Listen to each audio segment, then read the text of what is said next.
Снимай да видят как правят предстенна обшивка. Снима. Има малко преместване, не е много продаване. Да видят как фащат тук качвачи. Гледай. Снимай да видиш. Гледай как фащат тук качвачи. Гледай, страпитки. Тухват. Утре ще ви покажем как да слагате лесно качвача на тух. Гледай. 15 рапитки.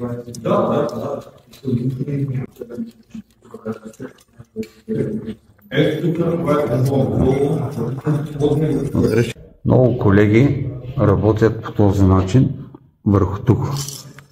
Е така са, ето ги стария качвач, къде е хвана. Е така. Погледнете само колко лесно пада всичко. Ето. Е така работят колегите. Ние обаче за тухла сме пробвали всякакви дюбели и всякакви решения от доста време. Сега ще ви покажа едно решение, което работи при нас.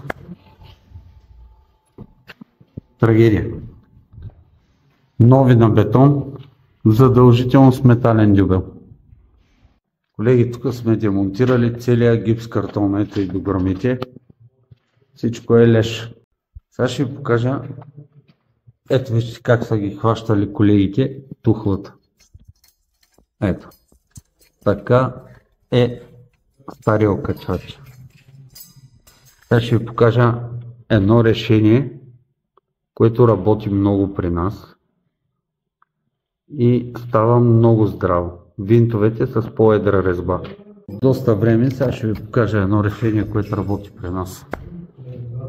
Залепен гипс картон с лепило, рядко, за да може да стане по цялата подложка здраво. Винт за гипсофаза ще се едра резба в фугата на плочката. Това няма мърдане. Бетон. Ето, вижте, укачвача откъде са гъни. Винта не мърда.